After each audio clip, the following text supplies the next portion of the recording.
Adapun alat-alat dan bahan yang digunakan yaitu alat yang partiama adalah Erlenmeyer. Alat yang kedua adalah buret. Yang ketiga adalah gelas kimia atau beker glass. Alat yang keempat adalah timbangan. Sedangkan bahan-bahan yang digunakan yang pertama adalah INH. Bahan yang kedua adalah HCl 25%. Bahan selanjutnya adalah indikator kanji. Selanjutnya adalah indikator metil merah. Lalu bahan selanjutnya adalah KBrO3. Bahan selanjutnya yaitu Na2S2O3. Bahan yang terakhir adalah KiO3. Dilanjutkan dengan cara kerjanya. Langkah pertama yang dilakukan adalah membuat larutan standar KBrO3 0,05 N. Timbang secara seksama 1,367 gram KBrO3. Kemudian larutkan dalam air di dalam labu tentukur 1 liter secukupnya sampai pada garis tanda. 안녕 오랜만이야 오래됐지 주머니에 넣고 다니던 이 작은 조각 더 진하게 보이게 예쁘게 함께 해줘 Dilanjutkan dengan pembuatan larutan standar Na2S2O3. Langkah pertama, timbang 12,4 gram Na2S2O3. Kemudian larutkan di dalam air bebas CO2 sampai dengan 1 liter. Kemudian tambahkan 3 tetes kloroform sebagai pengawet. Dilanjutkan dengan pembuatan larutan HCl 25%. Pembuatan larutan HCl 25% dengan cara mengencerkan 70 ml asam klorida pekat dengan air sampai pada batas 100 ml.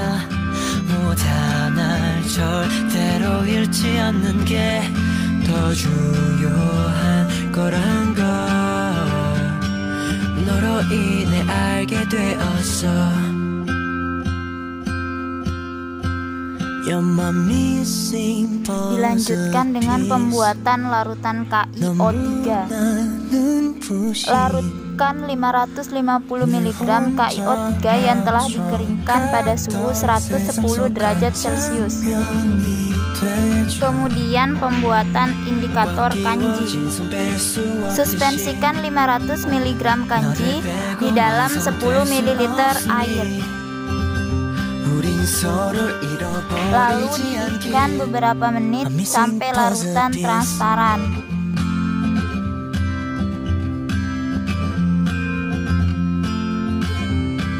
Kemudian dilanjutkan dengan pembakuan larutan Na2S2O3. 10 ml larutan standar kalium iodidat.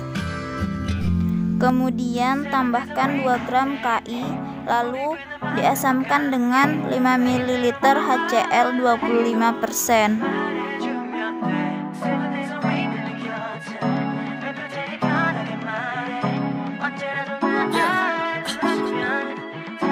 Lalu biarkan 10 menit di tempat terlindungi dari cahaya. Kemudian titrasi iodium yang dibebaskan dengan larutan natrium tiosulfat sampai berwarna kuning muda. Lanjutkan titrasi sampai dengan warna biru tepat hilang.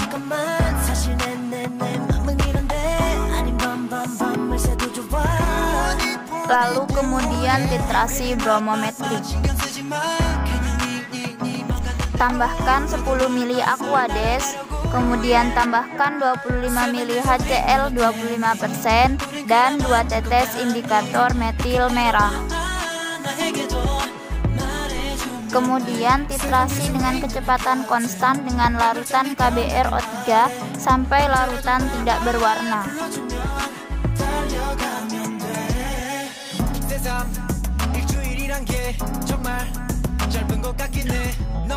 Kemudian dilakukan modifikasi. Timbang 80 mg INH. Kemudian larutkan dalam 4 ml air. Tambahkan 10 ml HCl 25% dan 2 tetes indikator metil merah.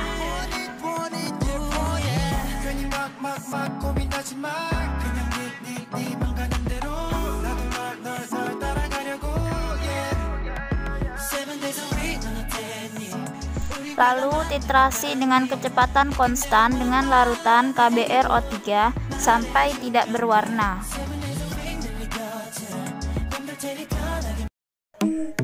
Hasil praktikum.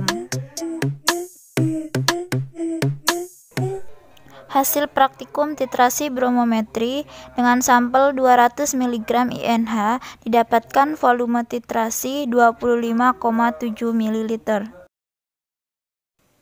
Sedangkan hasil modifikasi dengan berat sampel 80 mg didapatkan volume titrasi 15,7 ml. Kesimpulan.